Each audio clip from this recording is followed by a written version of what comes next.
Hey guys, it's Fitness Tip Tuesday. It's normally Monday, but I wasn't able to do it yesterday, so here it is. Okay. So what I wanted to discuss today was breathing. All right, and this is one of the most fundamental things in fitness or just in general health. But most people, a lot of people, just have no idea how to do it properly and how to do it properly as far as the timing goes with exercise. Okay. So let's start with first of all how you breathe, and then we'll get into when you breathe. Okay. So how you breathe is you want to breathe with the nose. Okay. You can always inhale with the nose. Exhaling with the mouth is acceptable if you're pushing hard, but for the most part, you want to really try to breathe with the nose, especially when you're doing any kind of exercise. Um, that's really the way you want to do it. Whenever you see people who are feeling nauseous or lightheaded or whatever, I guarantee they're breathing in with their mouths open. I guarantee. I'll put money on that. Okay, you see their mouths all hanging open, and all this oxygen is being pulled into their body, but they're not expelling it. So they're sitting there working on, and everything's coming, and all this oxygen is going into your head. You're not getting rid of it, and you feel like you want to puke. Okay, you want to control your breath. You want to breathe in with the nose and either out with the nose again or out with the mouth.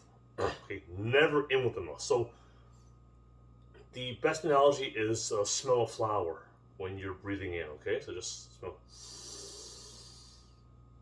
And as you breathe in, your stomach will expand. Okay, as you breathe out, it'll flatten out or contract. Okay. So that's the feeling you always want. You always want to breathe in, smelling a flower, and then when you're breathing out, you can either do it out with the nose again or blow out a candle. So just like through pursed lips. Okay, like that. Okay, so you can vary the length of it. You can do it like a long deep one would be like.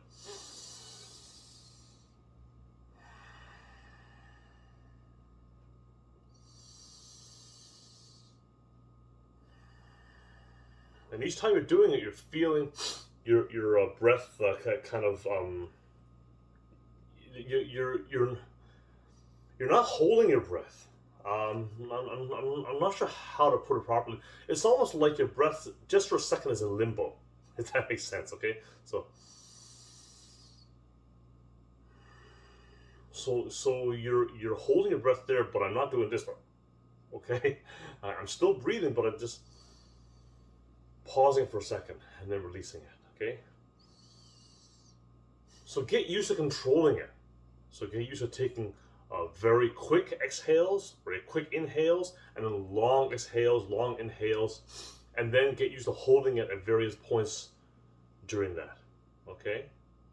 Either and not in the middle of a breath, but at the beginning or end of one. Okay. And doing this will help you control your breath. Okay, you have to learn how to kind of feel it and control it. So I hear here's a long one. Okay, here's one with a little hold, a little pause.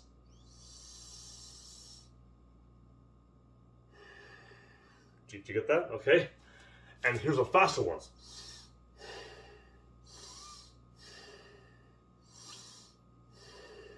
Sometimes you can do several exhales. You can.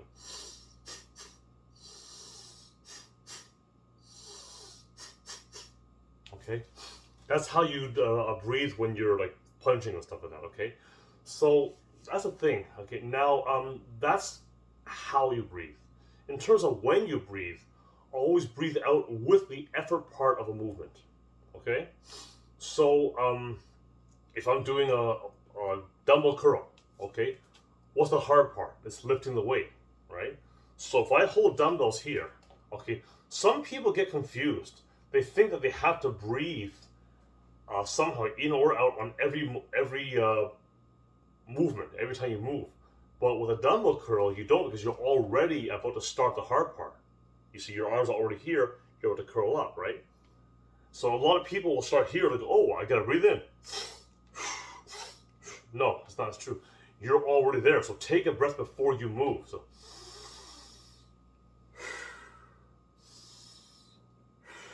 Okay, so that's how you do it. Okay, now if you're doing something where let's say I'm lowering a weight. So let's say I'm doing a deadlift. Okay, so I take the bar off the racks.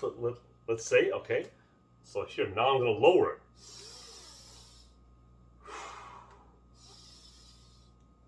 Now there's a lowering and a raising. So I'm inhaling on the way down, exhaling on the way up. All right. If I'm taking a deadlift off the ground, it's just like the curl. Okay, I take a breath before moving and exhale on the way up. So I'm down here, right? Feel like a rocket ship taking off, and it pops up. Okay, so that's so remember the key is to breathe out with effort. All right, in martial arts classes when people punch, and they either count or they go and they let out a little exhale and things. The reason why they do that is because the instructor can walk around the class and he can know that, okay, everyone's breathing at the right times. Everyone's punching in unison and everyone's breathing in unison. So you all know to do it at the right time, okay?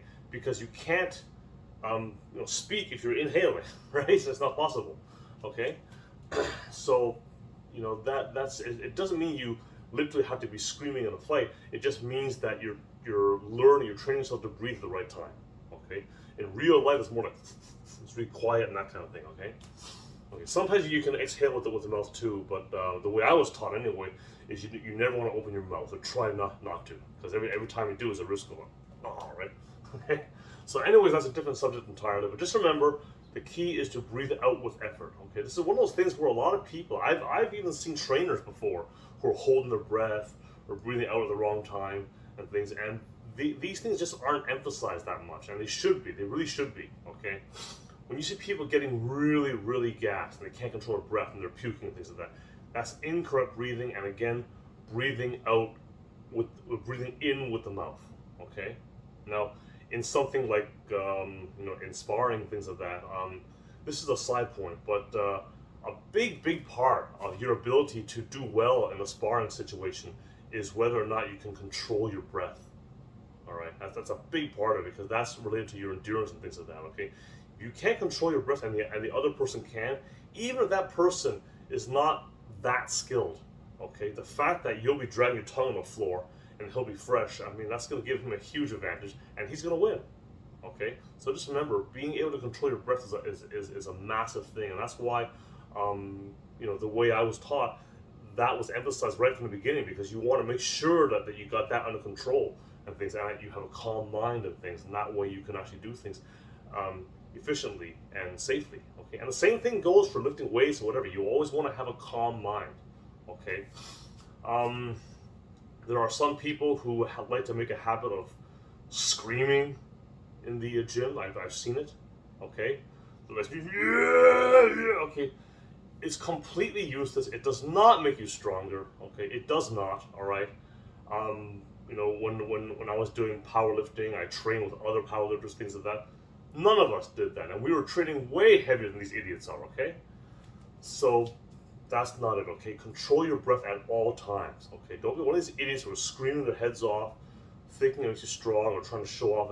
It just makes you look like a moron. Okay, and it does not make you stronger. If you got energy to scream like that, then you could get in 1 or 2 more reps. Now, what do you think is more valuable for you? Okay, so anyways, remember, rule of thumb, breathe out with effort. Okay, so inhale, exhale, inhale, exhale. Okay, there you go. There's a video for today. Hope you found it useful. If you have any questions, please let me know. And visit my website at www.chriswongfitness.com. Okay, and talk to you guys soon.